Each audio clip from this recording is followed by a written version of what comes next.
read.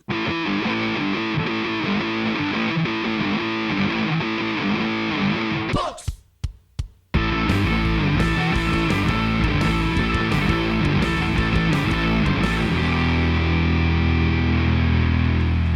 Hello, everyone, and welcome back to My Wife's Smutty Books, a podcast where my wife tells me about her hot books and I give my hot takes.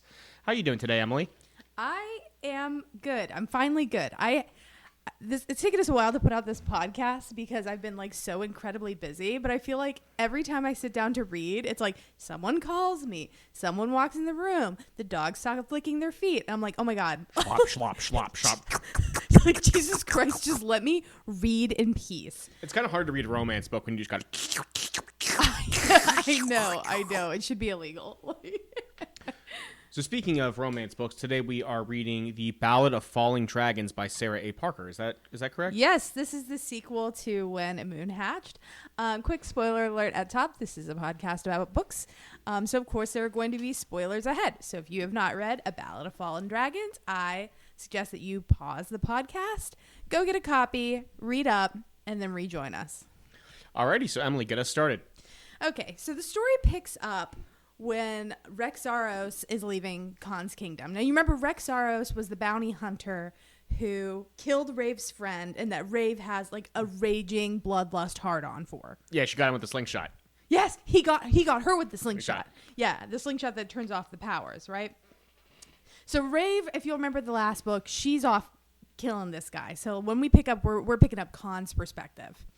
So Khan is like kind of moping around because like Rave has left. He's not sure if Rave's going to come back. Because remember, their relationship is like not in a great place. Like they're just not super tight. And while Khan is moping around doing his kingly duties, Khan's friend brings this like monkey-like creature that can tell the future to Khan. Yeah, this has got some. These books have some weird animals in them, and they're like all sentient, which like makes me like feel icky that sometimes they're like characterized like animals. Like dragons who don't speak English are like held in a higher like esteem than like some of these other animals that like fully speak English. Oh, interesting. Yeah, like they have like one creature called like the Velvet Trog that just like lives under their city and eats all their trash, but it like speaks. Trog? It's sentient, but like, you know, the dragons who like. Does it eat all the sewage too, or is it just the trash? I think just the trash. So it's not like a big old poop eater? No, just trash. But it loves the trash. Like we actually get to meet like a Velvet Trog in the previous book, and it's like it's giving Augustus Gloop like chocolate energy. Was this book written by a landfill? It loves the trash. It loves the trash. So what is this telling us? Like, you know, we can make these real, and then we can just be as wasteful as we want. Yeah, just like feed the trog. Anti-eco book. No, I'm just kidding. So, as you'll remember, okay, so yes, the monkey-like creature who tells the future comes to Khan, and it predicts that many moons are about to fall and hit the earth. So pretty much like right at the beginning of the book, we have this apocalyptic future being told, and the rest of the book that is like looming over everyone's heads. So the weatherman shows up, and he's like, you know, 100% chance of falling dragons today. Better make sure you put the tarp over your car so that the falling dragons don't come and squash your shit. Or it's a cloudy with a chance of meatballs fan fiction. Is that what this book's all about? Like somebody just took like Aragon and cloudy with a chance of meatballs and stuck it together. Yeah, just imagine like, I mean, that would be like their whole day. Like just having to deal with these dragons and all this shit that just like falls through. Well, it's not like just a day. Like think about it if like you know, hundreds of like house-size asteroids struck the Earth at once. Like that would I feel like that would just dominate the narrative. There wouldn't be any room for kings or other shit. It would just be like the whole time you would just be dodging the dragons and like dealing with the fact that like they just smashed an entire city. Well, luckily they have like something like 21 days before this is going to happen, so they can, you know, batten down all the hatches. Yeah, but it's a weatherman. You can't trust them to be right. I mean, if he comes in a cute little monkey-like costume, then I feel like... So the little monkey thing's the weatherman. Yes, the monkey thing tells him that this is going to happen. It sees in the future. I don't know about that, man. Like, what do you, like, do you really, like, what do you do? Like, imagine if that, like, happened here. It's like, okay, how many, like, look, we as a society didn't even take vaccines when scientists told us to. Like, what people are going to listen to the monkeys saying, like, yeah, the dragon meteors are going to come smash society. Everyone will be like, it's a psyop. Don't believe it. No, everyone takes it very seriously. They're like, these cute little critters are telling us we're all going to die. We better do something That's about it. where Anthony Fauci went wrong. He should have had a bunch of, like, little puppy dogs and stuff saying, like, get your vaccines! Meanwhile, you'll remember at the end of the last book that Vea, who is Khan's sister, was going to her brother's kingdom to get Elowen's diary, and she gets it, and she's trying to get the fuck on out of there, right? Right, this is the diary with the baby mama drama. With the baby mama drama in it. Speaking of baby mamas, said baby, whose name is Kaiziri, it's Khan and Elowen's daughter, has been captured by the Scavenger King. You remember the Scavenger King is like underground, and he's got plots and plots going on. And then we get this is right out the gate. We also get a POV from the other, confirming that, as I guessed, the other is Slatra, Elowen's dragon. So everything in this book, like right out the gate, is nuts. Oh yeah, so like you were telling me the other day. I know you're not supposed to talk outside of school, but you were telling me it's a continuation from the last one. It really just picks up where the last one left off. Yeah, it truly feels like these two books were one book, and the publisher said, like, let's do a trilogy and let's break this first one into two, and then we'll add the third one. So right, purely for artistic reasons, not at all because you can sell twice the books. Well, the book is ginormous as it is, right? Both are like over 500 pages, so like, which is interesting because I'm to spoil the forward plot. So I'm reading Alchemized right now, and Alchemized is about 1,000 pages. And that book was obviously really popular, but they didn't split that into two. But I know that's like kind of the thing right now, is right? People are splitting it. People are doing like that with Sarah vinyls Moss, too. Yeah, They do that with vinyls. Like there was a conspiracy theory in the 2010s when all the hipster culture was really big that people were splitting vinyls in two to sell twice as many albums. We're going to get emails about this. It's probably just total bullshit. But like, I don't know if that's how vinyl sales actually count, but or that they could upcharge it. But it's interesting that it was one narrative they cut in two. Because I mean, it's a little bit like with the Harry Potter movies, right? Because when they did that with the last Harry Potter movie, that was weird at the Deathly time. Hallows Part 1 and 2, yeah. So Now they made it's like normal. Deathly Hallows Part 1 all trekking, and it was like, yeah. I feel like now it is like normalized, but I wouldn't have made either of these books any shorter. They were just so beautifully detailed, and to cut any of that out would have been a shame. Okay, I feel like they could have trimmed the glossary a little bit, and maybe like the descriptions of the dragons. Like, well, this is the ice knives. These are the blue ones, and these are the magma fuckers, and they can go anywhere because they got the biggest wingspans, and nobody can mess with them. And then the other ones are just kind of like that's like, oh my god, get to it. Like, guy abuses the dragon, she tortures him to death. Move on. No, it's okay. It's those things are important, and you'll see why we pick up. All right. So as I said, don't cut the pocket snakes. Never cut the pocket snakes. Never cut the pocket snakes. Vea is trying to escape from her older brother, the one who married Elowen, trying to escape from his castle. Like, she's got the diary. She like binds it up like in her, like against her body so that he doesn't know she has it, and is like going to escape. So she is confronted by soldiers, and she like is running away from them, and she runs into like basically the inside of a volcano. What? Yeah, it's like she's in these tunnels like underground, and she walks into like the inside of a volcano, and she's like, what's going on here? Well, it turns out her brother made like this volcanic place to store his hot weather dragon, because he is ruling the cold weather kingdom. And the hot weather dragons can't survive in the cold weather kingdom. See, it is important. So it's like a greenhouse for dragons? Yes, but his dragon is like so sad and like beleaguered and unhealthy living there. I don't like that. Yeah. I don't like when dragons are sad. It's like when a dog is sad. Yeah. It's like people can get like drawn and quartered. They can get dismembered. They can get hacked up.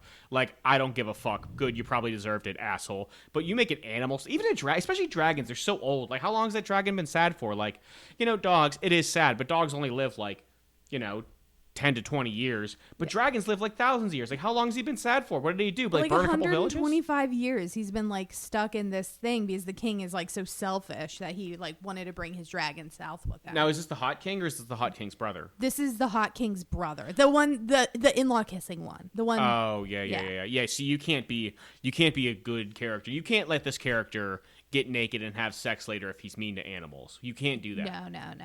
So right as Vea's like running through the inside of this volcano, her brother Tyroth Vager captures That's her. a Game of Thrones name. That has to be.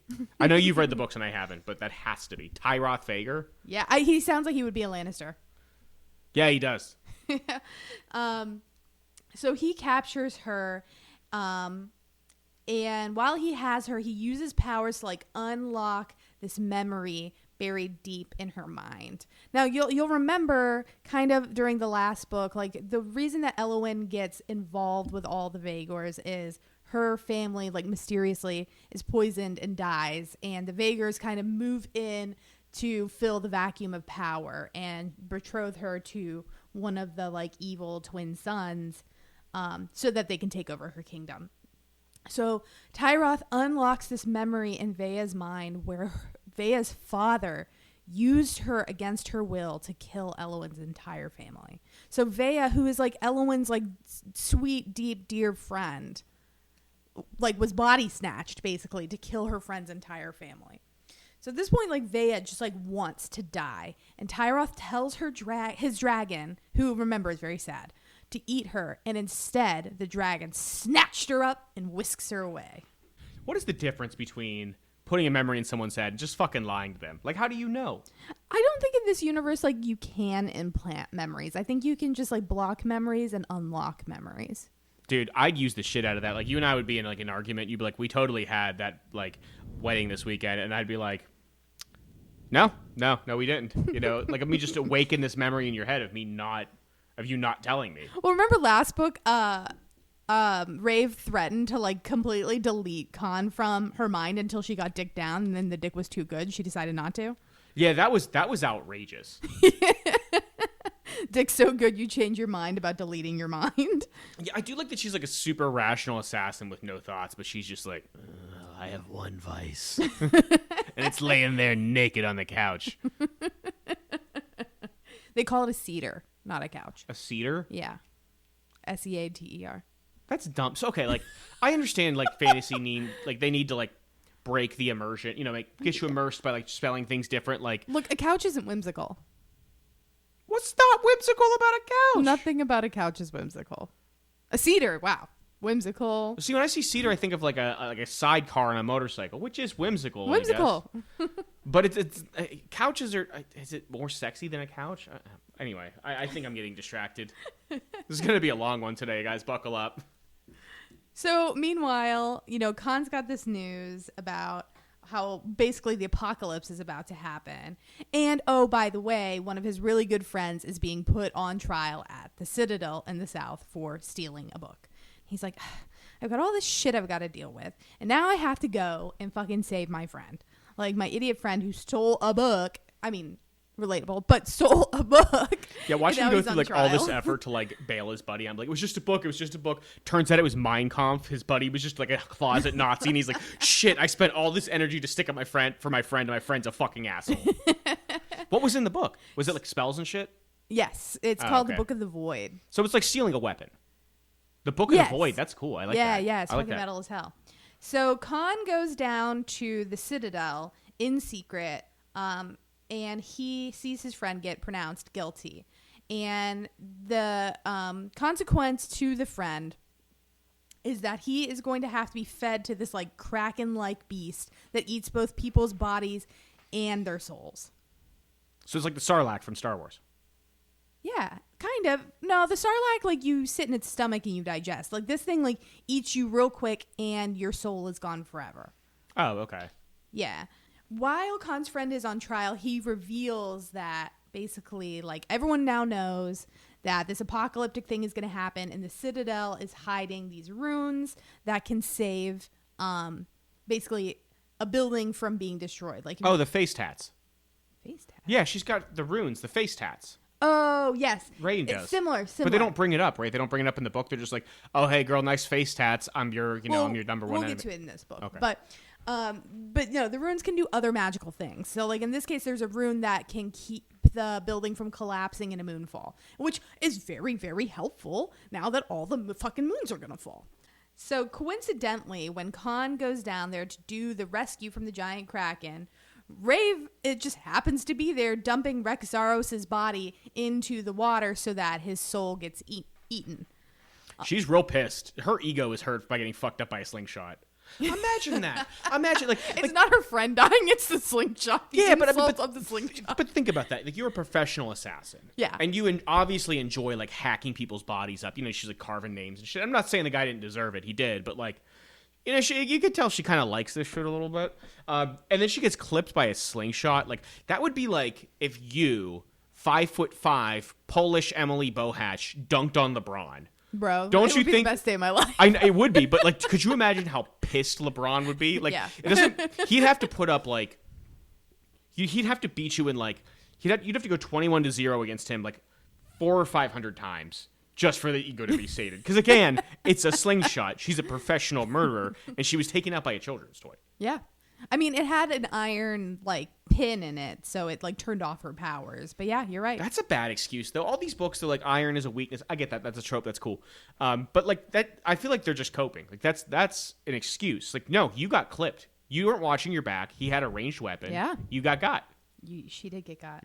So basically, like, in classic fashion, hijinks ensues, you know, like they're trying to save each other from the Kraken Beast. The Kraken Beast is trying to eat them all. And in the end, Rave has to save Khan and his friends by tapping into water powers. So now we know that she has water powers, she has air powers, and she has earth powers. And she does some, like, Moses parting the fucking sea shit.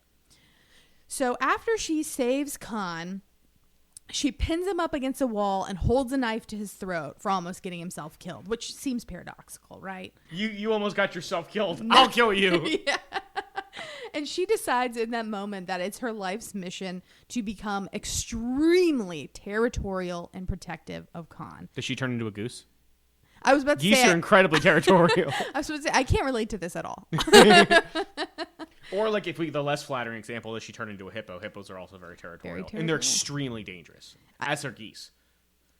I feel like, yeah, like a hippo might be a better example. They're really just the same soul, just different. Like, it's the same software, different hardware.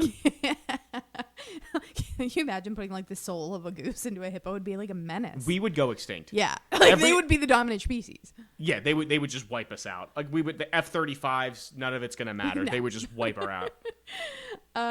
So the trio then has to escape the Citadel. So it's more than a trio. I guess it's a quadruplet. A quartet. A quartet.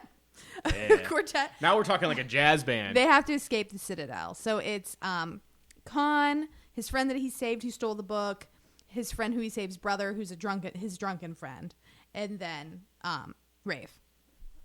But there's a wall around the Citadel, and there's like guards everywhere. There's guards on dragons in the sky because all the people outside the Citadel learned, oh shit, there's going to be this moonfall, but the Citadel has these runes that can save us, so we all need to go inside the Citadel so that we're safe. So people are like trying to rush the gate. They're trying to get out the gate. There's guards everywhere, dragons flying.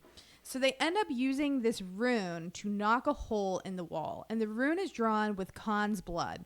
And it's so powerful that he is knocked out, which of course the Rave, like with her newfound possessiveness over Khan, is just fucking fuming over this shit.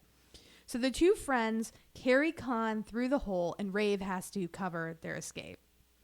In like a very badass moment, Rave like battles one of the like tri-counselors to make their escape, and he's like extremely, extremely powerful, but she wins.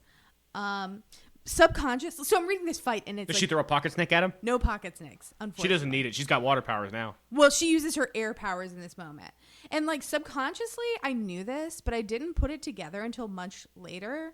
When they're fighting, like this like old wizened tri-counselor, airbender master, and Rave, and they're fighting using their powers, they're both literally like singing a song to the creator god associated with their powers. So it's kind of like a riff off, but it's like more high stakes. Dude, that fucking sucks, honestly. I was really liking this until you said that. That's like that's like Hamilton, dude. It's like, just fight. Like, just shoot fire at each other. The swords are cool. The dragons are cool. What is this, like the Disney musical? They need to burst into song? It's a High School Musical with knives. See, I was thinking more like it's like an enemies duet musical, like Jean Valjean singing with Javert. Yeah, but like Les Mis is a work of art. This is like the thing is you can't in book 2 just break into song. If you're gonna they're breaking into song the whole time, but I didn't put it together until this moment when I'm reading this scene.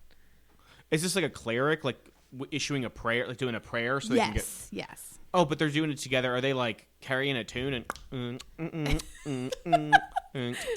No, they're like singing songs like "Clothe the air god, please fucking rip the air out of his lungs and destroy his throat." Like I don't know, like they're like singing violent words, but they've got to put it into a song.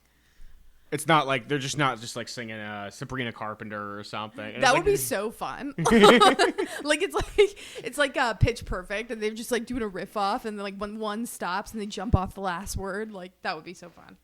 So Rave has a badass moment where she uses her air powers later to make a shield that stops dragon flame. So we like start getting an idea in this book that she's like stupidly powerful. So the dragons are chasing them, and just when they think they're fucked and Rave doesn't have enough energy to make a second air shield, Khan's humongous fucking dragon, Raygun, swoops out of the mist and takes the dragon to the ground. Like, it's giving, like, House of the Dragon, end of season 1. Oh, you mean a literal dragon? Like, Khan's literal dragon, Raygun. Oh, I thought you meant his dragon.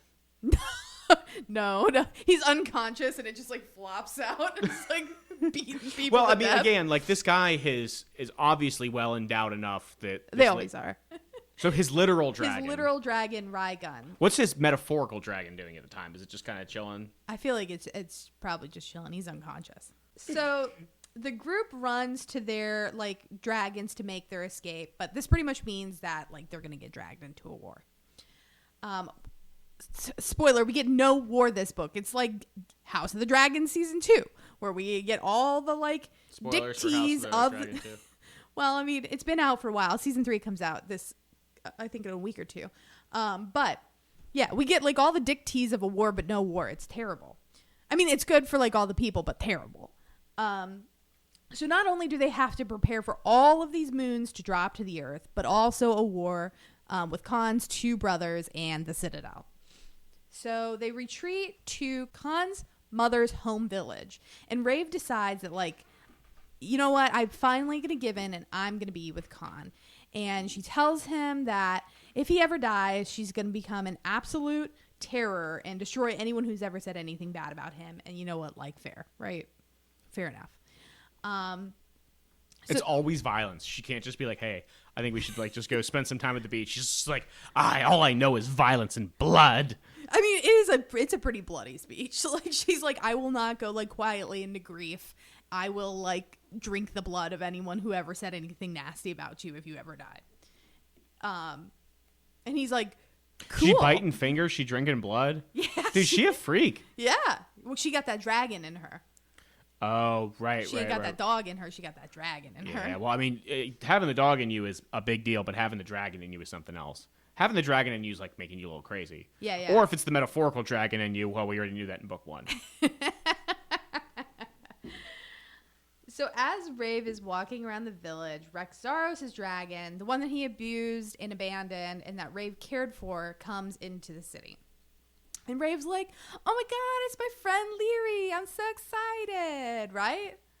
Leary then dives out of the sky, sees Rave, and instantly just fucking tries to bring her to the ground. Like, just attacks Rave right out the gate. Like, tries to fry her, kill her, like, does everything she can to try to get That's Rave. like getting bit by your own foster dog.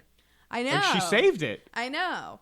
Betrayal. Rave, like, dodges out of the way. And she like follows the dragon up to a cave that it huddles in. Like, clearly this is a genius idea. She's like, yeah, this dragon just tried to kill me, but you know, I'm gonna follow it up here and just see like, hey buddy, what's going on? So of course, like, Leary tries to kill her again, and then Leary flies away and constructs this giant tower that like moon plumes are known to make for their nests. And basically, the whole reason that this happens is because Rave hurt Leary's feelings.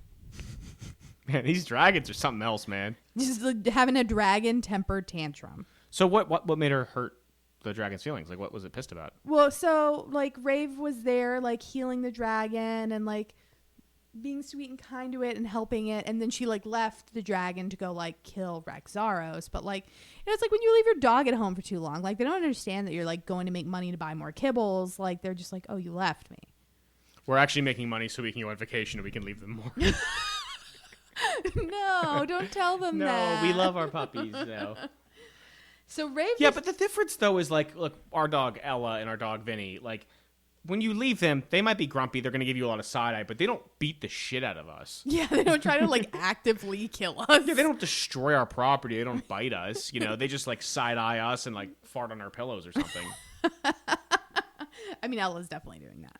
Oh, yeah, no question, no question. She's doing that right now. She's pissed that we kicked her out of the office, so she's in the bedroom. I saw Vinny on my pillow today, and I'm like, dude, you know he's just ripping ass right into that pillowcase. I wake up with pink eye tomorrow and be fucking pissed. So Rave decides, you know, even though this dragon has tried and failed to kill her twice, Rave decides she's going to climb the Gigundy tower that she made and get up in the nest and try to make it up to Leary for leaving her to kill Rexaros. She's so concerned this entire time about like Khan dying, but then when it's like, oh no, I hurt the dragon's feelings, now let me do something that's probably going to result in my death. Like she has shifting priorities. Yeah.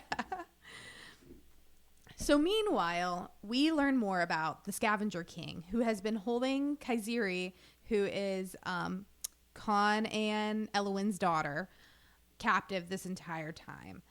We learn that he is the bastard son of Khan's dad. So he's technically the oldest Vaegor brother.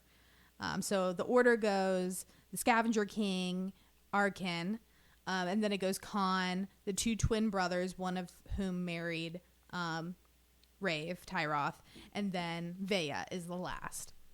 So question, do you have to pay child support if it was in a technically like kind of in a past life?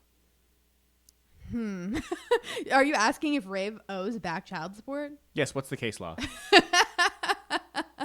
I mean, it's like an interesting question. Though, like, I think at this point she is an assassin and is like mostly poor, and her ex-husband is like literally a king. So, like, I don't think that he needs to pay up. I don't think the calculation's gonna work out for her on that one. So,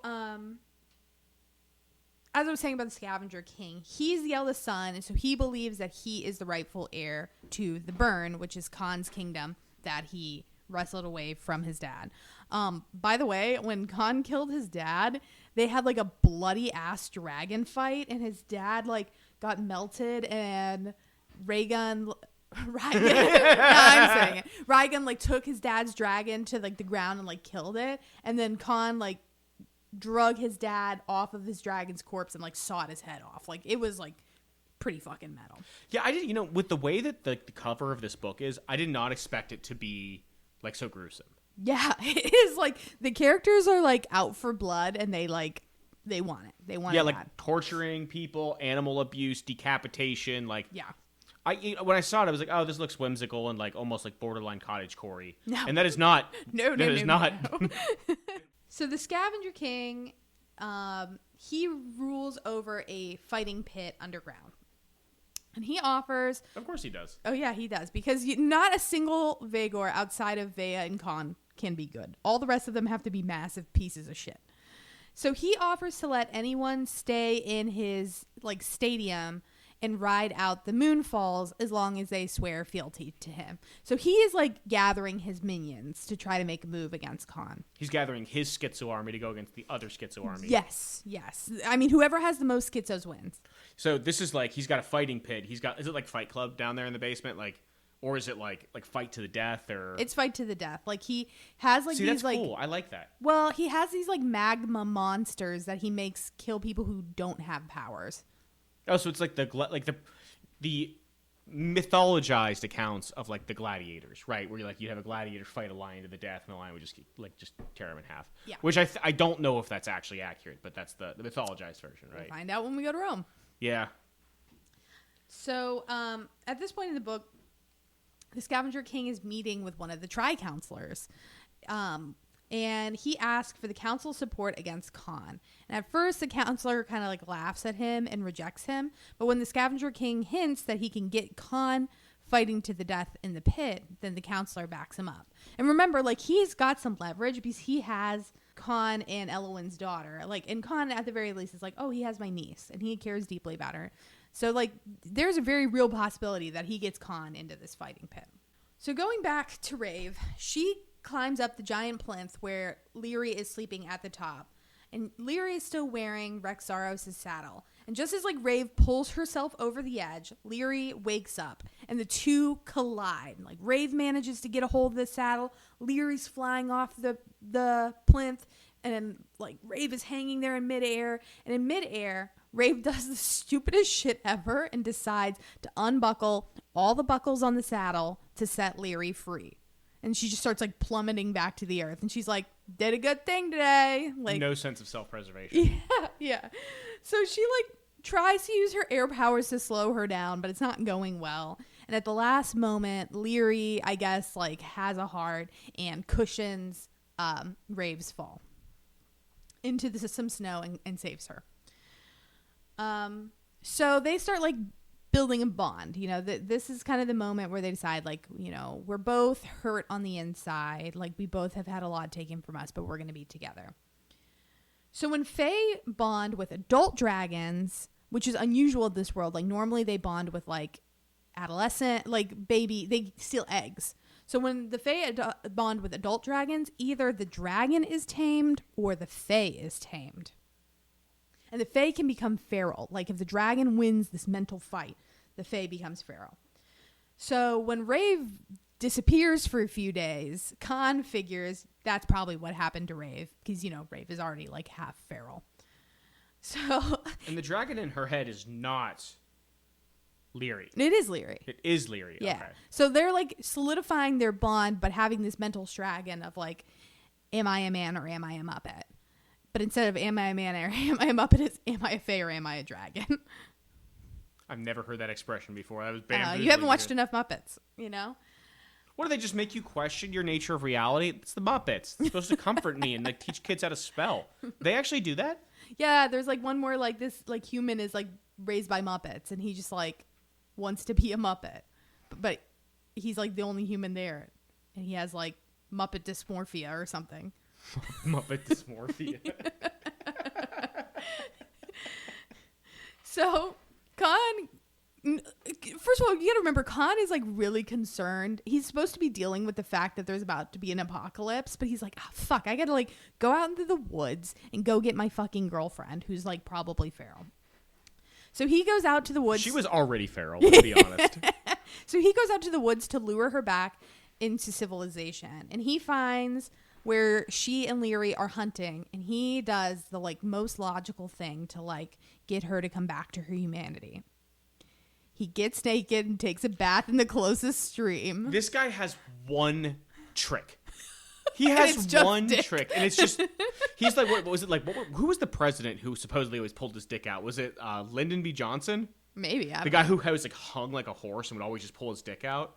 I don't know. I mean, honestly, I can't really hold it against him because it has worked, and let me guess, it works this time. Oh yeah. Oh yeah. How can I get mad at him? Honestly, if it keeps working, it keeps working. So she like comes over. She's like holding like a hunk of raw meat. She's like filthy dirty, and she's just like a hunk of raw meat, huh? Yeah, she's just. Where'd she get that meat from? She was hunting with Leary. She found it in the stream. No, her and Leary. And it was attached to. No. Hey, so like she's just absolutely trying to mount him, and he's like focused on just trying to like bathe like days of grime off of her body. Like he's just like holding her down with a sponge, like scrubbing, and she's trying to fuck him. Like, and it's just like. Is it sexy or is it just weird? It's like confusing. It's like, what's happening here? Is this supposed to be hot, or is this supposed to be like she's feral? Yeah, and like, how does consent work like that? It's like, oh, you are kind of like out of your mind right now. Like, yeah. Well, like eventually, so what ends up happening is he says like, I'm not gonna fuck you till you use your human words.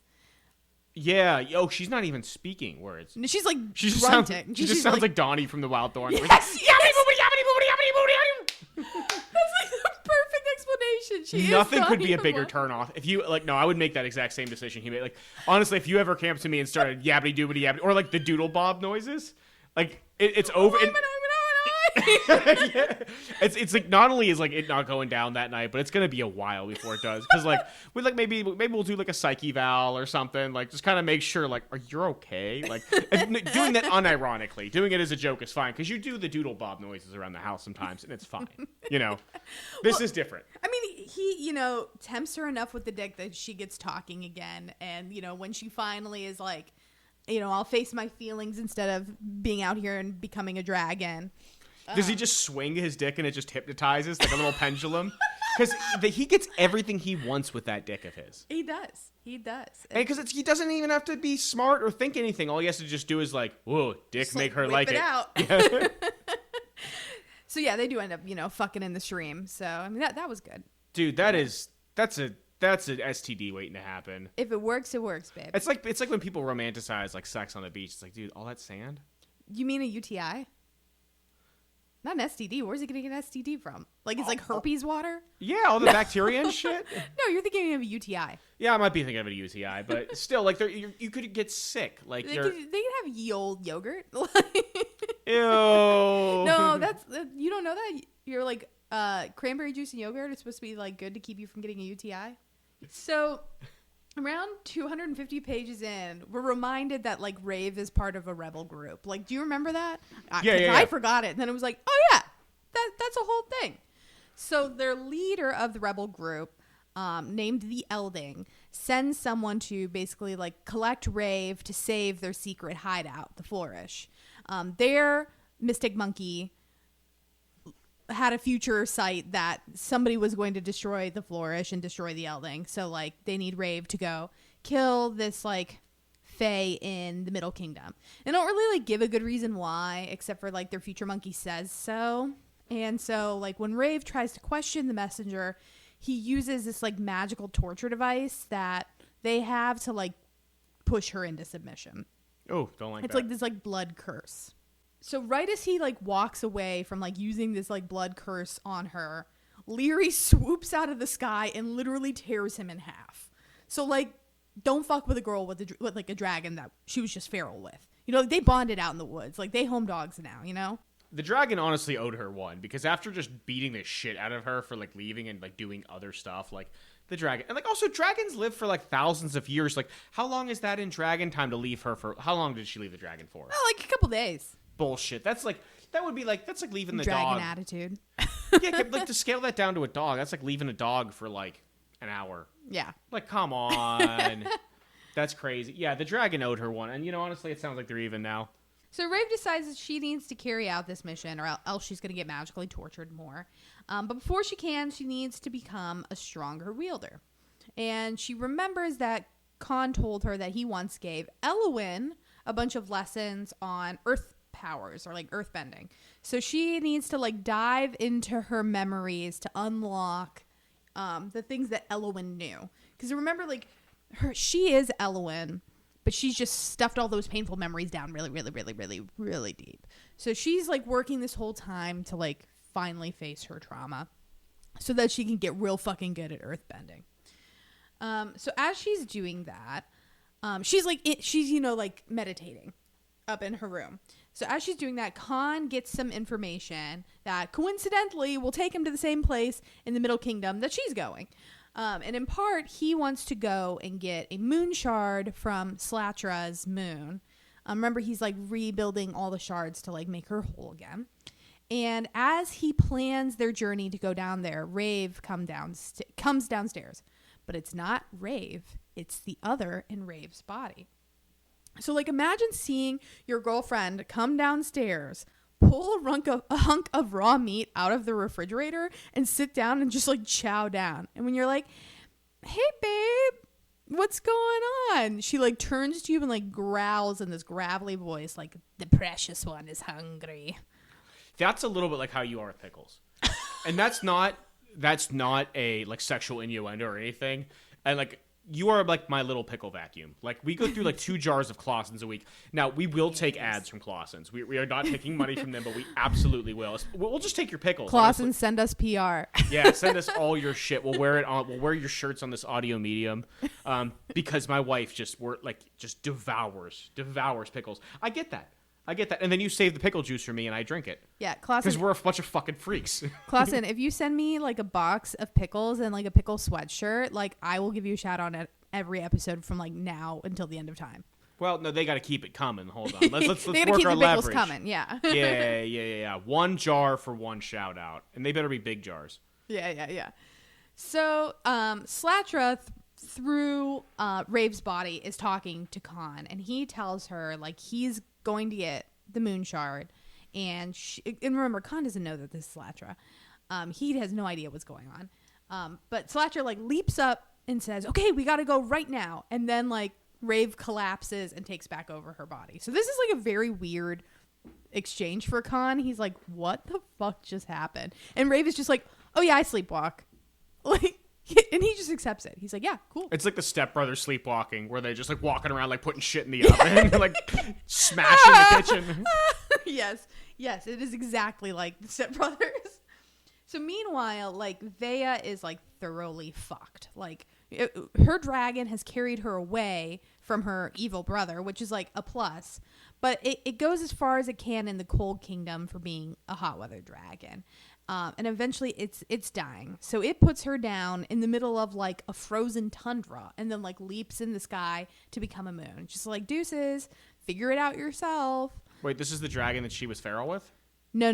This is Vea, Khan's sister, and her brother's dragon who betrayed her to save her from the brother. Okay. So Vea gets an infection from like where her brother had created this like shard of earth that stabbed through her like a spear, and there's like a piece stuck in there. So she's like really, really doing unwell as she like meanders across this frozen tundra. So she finds this cave, she locks herself in using her earth powers and passes out, like literally passes out from an infection. And when she wakes up, she realizes she too has been captured by the Scavenger King. So in a span of a few days, like Vea has had just like terrible few days. She like realizes that Kaisari is Khan and Eloin's daughter, which like totally shakes her world. She realizes that she killed Eloin's entire family and that she has another secret brother because the Scavenger King like reveals to her like, I'm your secret brother. Like she's been having like a whole bunch of like family realizations that are like nuts. Where's Maury when you need him? For real. So Vea manages to hide, like he's trying to scavenge in her brain using brain powers. And Vea manages to hide some information that she knows about like Khan and Eloin, even though the Scavenger King tries to like take it out of her mind. So they don't know what she knows about Kaiseri being Khan's daughter. And they stick her in a cell next to Kaiseri. And Vea managed to hold on to Eloin's diary this entire time. And she gives it to Kaiseri and reveals to Kaiseri, like, who her father is and that her mother is alive again. So Kaiseri, like, has some hope in staying alive. Okay? So back to Khan and Rave. They are tracking through a giant bog in the Middle Kingdom where all the molten maws roost. Now, very creatively, this area is called Boggoth. Boggoth? Yeah, the bog is called Boggoth. I kind of like it. Like, it sucks so bad that it's good. So, like a group of Keebler elves, they find this, like, hidden tree fort. Where it's like a magical tree fort. And they, like, stop for the night. And Khan is about to, like, sneak out to go get Slatra's shard when Rave, like, wakes up and beats him to the door. But it's not Rave. It's the other. So like they're in this forest where all the dragons are like roosting, and like if the dragons figure out they're there, we'll kill and eat them all. And Rave like doesn't even lace up her boots, just like clomps on out there as the other, and clomps on out there, casually walks right up to the dragon's nest where the shard is, gets it, and gives it to Khan. And this whole time Khan is like, oh no, my girlfriend's sleepwalking again. Like this is horrifying. She's sleepwalking into a nest of broody dragons. Like this is crazy. But as he like watches all this happens, he puts together that Slatra's soul is inside of Rave's body. So the next day, Rave wakes up to find out that Khan left on his mission. He's trying to find, other than the moon shard, this like savant child who can read runes that will protect the buildings from falling moons, right? And that's going to be pretty useful during the impending apocalypse. So like the Citadel decided they're going to hoard their knowledge, and so they have to go find this kid to like save Khan's kingdom from the falling moons. So Rave, meanwhile, is on her own mission to assassinate someone she believes is going to lead to the downfall of the Rebel Alliance. So Rave sneaks into the soldiers' barracks, and she realizes that the soldiers there are expecting someone. So she thinks like, oh, someone must have told on her, and this was like a trap waiting for her, and she just fucking full force kills all but like one of the guys. And the final guy tells her, oh, this wasn't a trap for you. This was a trap for Khan. And she sends him back to the Tri-Counselor basically with the message like, don't you ever fuck with Khan again or I'll like eat your innards, you know? So she explores the barracks and she finds the child that Khan is looking for, the like child prodigy who knows how to draw all these runes. And it turns out this child is who she's been sent to kill by the Rebel Alliance. It's just like Feyre's paintings. It's just shit written in crayon. Like the meatballs are coming. The dragons are falling out of the sky. It's just like they know what they're talking about, but it just looks like shit. It's like like when you write with your left hand. Not you because you're left-handed, but like when the all the runes. Like, yeah. Like, all the runes are like, please don't smash me. So, She figures out that the Rebel Alliance like sent her to kill this like 9-year-old kid, and she's like, whoa, Rebel Alliance is supposed to be the good guys. We're only supposed to kill the bad guys. Like, what the heck? So she decides like, ain't no way, I'm killing this kid. Which is like pretty impressive because this kid is so unsettling. Like he has these freakish powers. Like he reads her entire mind without even like trying or it feeling intrusive. He's like the kid from The Shining. Like he's just like a little bit creepy, you know? Yeah, it's okay, hold on though. Like, I mean, like we've all met like a creepy kid or two, but like they're just like, well, I guess I just gotta hack him up. What, do you eat his fingers or eat his innards? Like she loves killing people. Maybe you have a point. Like she loves killing people so much. Her to walk away from the opportunity to kill somebody is a little bit like you passing up on some pickles. Well, she does. She says, I'm not gonna kill this kid. I'm not gonna kill a kid. Like I'm supposed to be just here killing bad guys. That's very noble to not murder a 9-year-old child. Yes. This was a very difficult moral decision, I guess. So the kid tells her that the soldiers are planning to ambush Khan in the woods. And Rave is like, oh, God, there's more of them? So she jumps on Leary's back to go save Khan. Meanwhile, in like another turn of events, the primitive weapons in this book are just like too OP. It takes the soldiers 3.5 seconds to trap Khan in a net. Like first it's a slingshot, this now guy's it's a an net. Idiot. All he dick can't save him from the net. He literally just thinks, what if it's like Inspector Gadget with his dick? He just pulls it out, it's like bzzz, like cuts through the net and falls down. And then they're like trying to fight him, and he pulls his dick out. And it's like he's like whipping it around, and he like hits guy in the head. Like in the parlance of the book, like dude's like gory as fuck, shit's exploding. It's like ha ha ha. And then like what's her fucking name? Rave shows up, and they're all dead, and he just got his dick out, and he's just covered in blood. Like maybe his dick will bail him out. That's I'm gonna write fan fiction, and that's how I'm gonna make the scene. All right. Well, everybody, tune in. We'll have Luke's fan fiction on this scene. Oh no! Don't promise that. Leary appears through the mist, holding Rave in her claw, and she like drops Rave into the battle. And Rave goes on like a badass killing spree. And right as she's like almost cleared the area, the Rebel Alliance uses the blood torture on like device that they have for Rave to hurt Rave. So it's like really inconvenient. She's like about to kill some of the last guys, and then she's like like she's being tased, you know.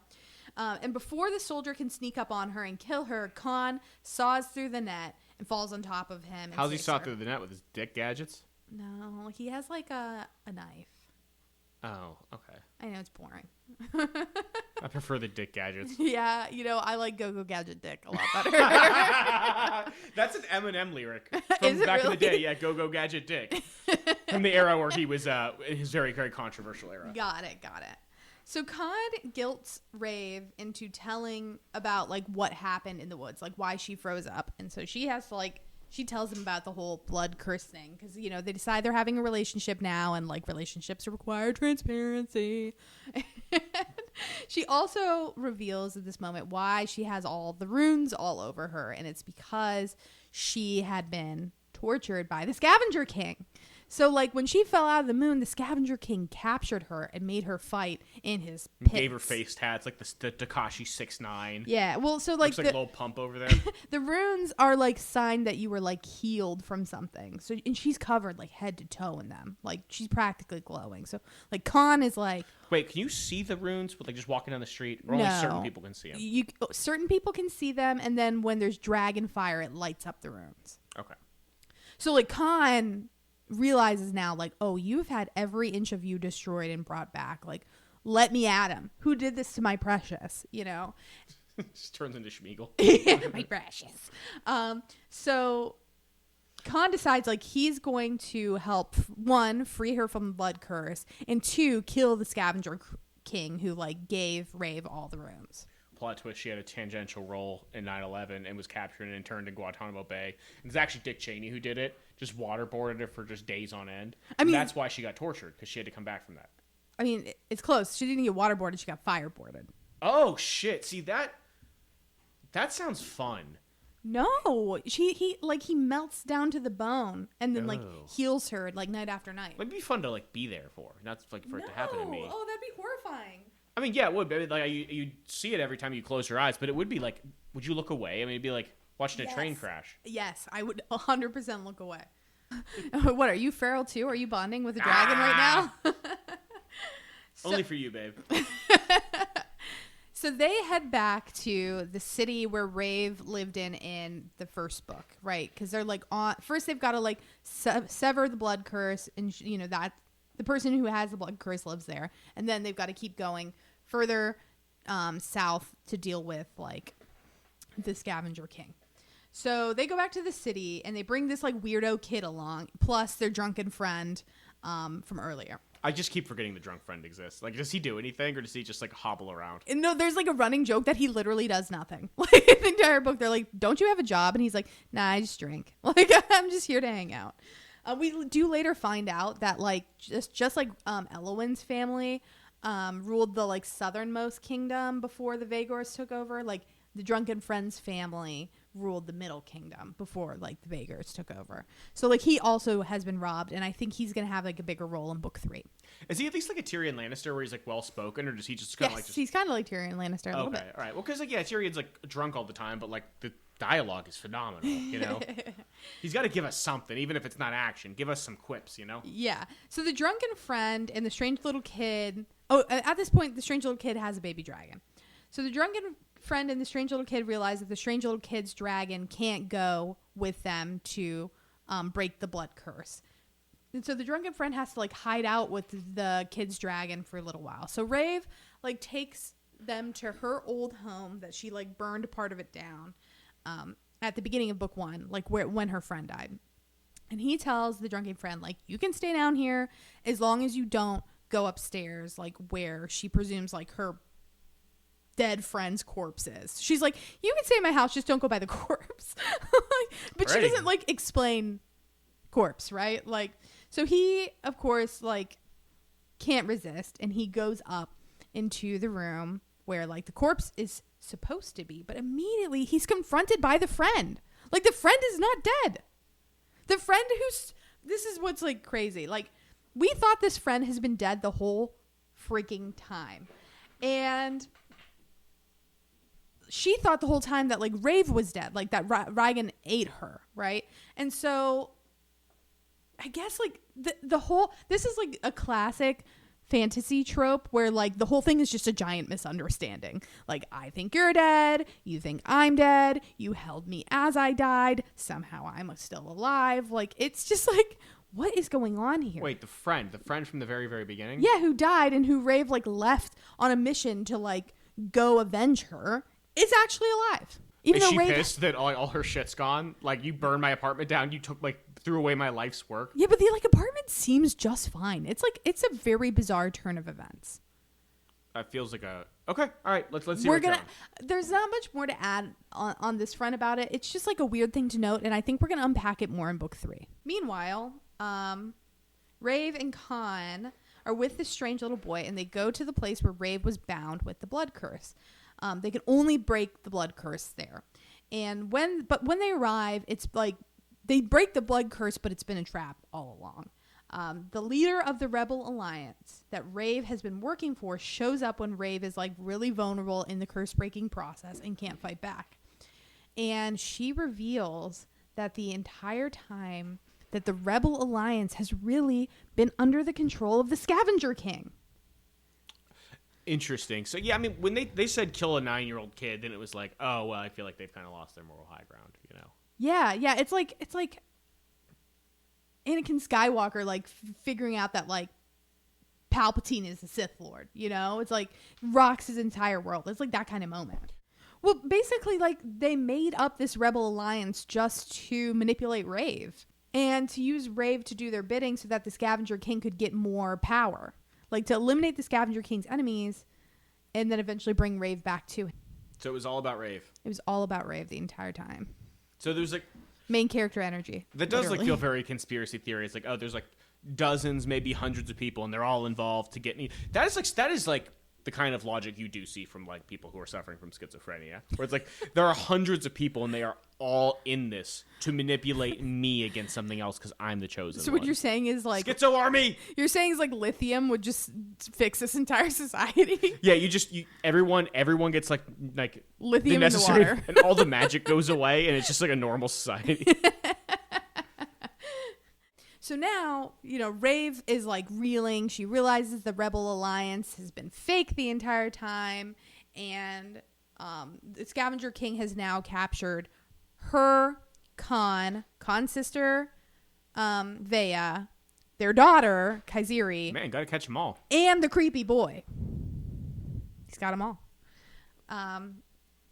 So like all good villains do, he has a creepy villain soliloquy next. So he has this like creepy dinner where he has like Khan chained up on one side of the table and Rave on the other side of the table. And he tells them about his evil dastardly plans, you know, per usual. So he's going to kill Khan and then he's going to take over Khan's kingdom. No, Mr. Bond, I expect you to die. Exactly. That's a little corny. This book's got some really cool moments, but there's some moments that I'm like, oh, that's like so tropey. Yeah. And like the reason he wants to kill Khan is because Khan killed their dad. He's like, but I was going to kill our dad. I wanted to commit the unforgivable sin of patricide. So not only is he going to try to take over Khan's kingdom, he wants to marry Rave and make her have his babies. So again, everyone in this family wants to engage in in-law kissing. Ugh. We can't escape it, man. Next book's not allowed to have in-law kissing. I was really thinking about reading the third Cursed Kiss book, and we already know there's in-law kissing in there. Do we? Maybe we'll just have to do some other kind of book. Well, just a break. We can come back to it at some point. But there's too much. It's too much of a recur. There's too much of it. We're like 3-4 episodes in, and there's always in-law kissing. It's can't too escape. much. We just need a break. So the whole Vagor clan, I guess, just has like a hard-on for Rave. So I mean, I guess it's compliments, but also like that's awkward. I don't know about that. While Khan is sitting across the table from Rave, the Scavenger King reveals the secrets that he's read from Rave's journal because he took the journal from Kaiziri and then he beat the shit out of Kaiziri until she was like almost dead. So he tells Khan about how Rave was forced to marry Khan's brother and about how their daughter is their daughter. And then the Scavenger King puts Rave on top of the table and tortures her with fire in front of Khan. And this is like Khan's big, protective, big emotional, and this is like really crushes him. So the next day, the Scavenger King orders Khan and Rave to fight to the death. So he's fixed up Rave, but he stabs Khan in the lung so that like Rave will definitely win. And he puts Khan and Rave in the fighting pit, and Rave at this moment is like overcome by the other. And they put on like a pretty good show. And just when Khan's like last bit of breath gives out, Rave comes to, like puts the other under and comes to. And she basically kisses Khan and then turns around and like flips off the Scavenger King. Like, my girl. Why didn't he just try pulling his dick out? It just worked for him every single time. Yeah. I mean, I think he felt helpless in this moment, right? Because like, not when you're hung like that. You're never helpless. So as soon as Rave whips out the middle fingers, the moons start falling. It's like gong, punk, gong, conk, and they're like chaos everywhere, right? So in the chaos, Rave, now as Rave, for the first time ever in this book, starts using fire powers. So now she's the Avatar, the last airbender. She has them all. She's all the powers. Except like Aang is like a nice, good-spirited person. She like Rave is the polar tortures opposite. people and like is like, I'm gonna eat you. It's like, I'm not like, I'm just gonna stab you, or like it's like, I'm gonna get you, I'm gonna eat you. I'm gonna bite your tummy. I'm gonna poke you in the belly button and eat your pancreas. But you know how like at the end of like Avatar, like Aang's like, I can't kill, like I'll just take his powers away. Like I think he would see Rave and be like, nah man, I'm gonna get through that rule. We'll just go ahead and take that bitch out. She's crazy.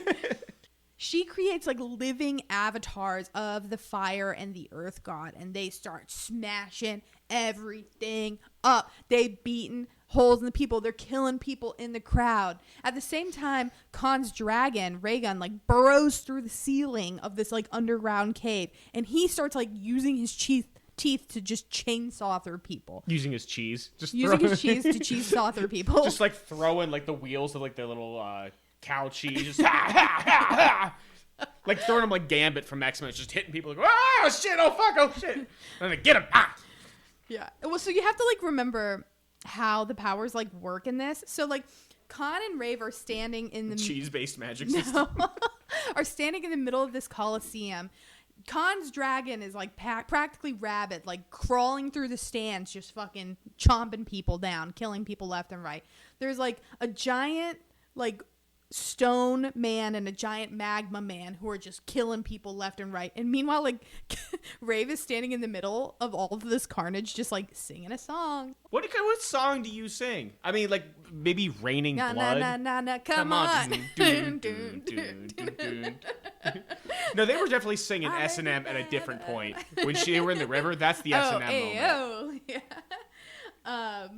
So somehow the Scavenger King survives all of the carnage, and he flies away on this like other creature called an elding bird, which seems like kind of like a phoenix, like a big old phoenix.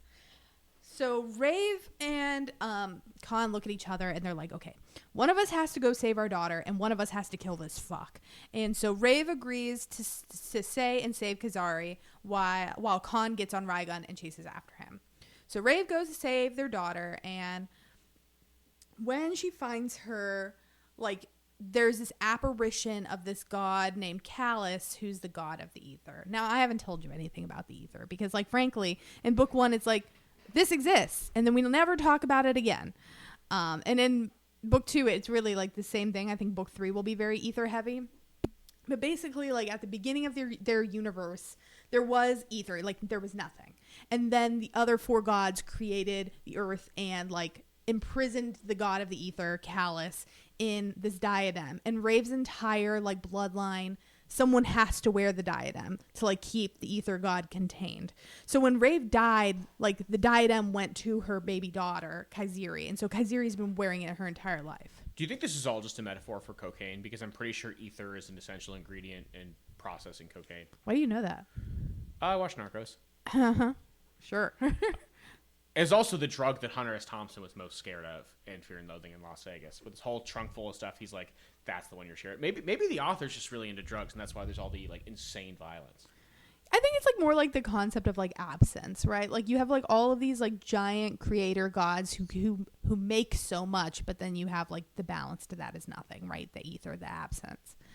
I don't know, I like the drug metaphor better. Yeah. So like Kaiziri has been wearing this diadem with the ether stone like her entire life, and Callus, the god of the ether who's trapped in the stone, like falls in love with her, which is like a little bit creepy. It feels like grooming, right? So when Rave like sees Kaiziri, she's like embracing Callus, the god. I guess doesn't put together the whole grooming situation, and she like realizes that Callus and Kaiziri together are making the moons fall out of the sky, like the power emanating off the two of them. So she like forces her way to Kaiziri and gets her to stop so that the moons stop falling, but not before the moon that was Rave's brother's dragon, and Rave's brother falls from the sky, which is really sad. Like, she has to watch basically like her brother die a second time. So Khan and Raigun, while Rave is saving their daughter, fly south to fight the Scavenger King. Now remember, dragons like Raigun can't survive the cold the same way that like moon plumes can't survive the heat. So this is like, Raigun is like putting it all out there to kill this guy, and like very good chance not going to make it. So Raigun is like flying to his death to let Khan avenge what the Scavenger King has done to Khan's family. So there's this like epic battle where like the Elden Bird lands on Raigun's neck, and it plucks out one of Raigun's eyes, and like Khan like runs up Raigun's neck and like stabs the Elden Bird, and then Raigun like shakes the bird off, and Khan and the Scavenger King and the bird are like falling through the sky, and Raigun like swoops in and like crunches the bird to kill it, and they all like slam onto the ground and like basically sacrifice themselves like so that they can kill this bad motherfucker. But Khan lands on top of the Scavenger King, survives the fall. He's really injured, but he kills the Scavenger King. Scavenger King dead. So the next time that we see Khan, again, then Khan passes out after like he like crawls to Raigun. Raigun's like really like not doing well. One of his eyes got like plucked out, and Raigun like curls him in close to him, and like they pretty much accept their death. And then it's like fade to black. We get the whole thing where like Rave saves Kaiziri. And the next time we see Khan, he's like in bed being healed in a cabin where like Rave has stashed like him and Vaya and Kaiziri away. We don't really know what happened to Raigun, but I think there's like a possibility that he's dead before the next book. I'm just like, no, you can't kill the dragon. Yeah, you can't kill the dog. Like, why would you do that? But you got, I mean, at the same time you got to though, because they're like, they're warriors, you know? Like, you can't have like a Battle of Winterfell where like everyone lives at the end. Yeah.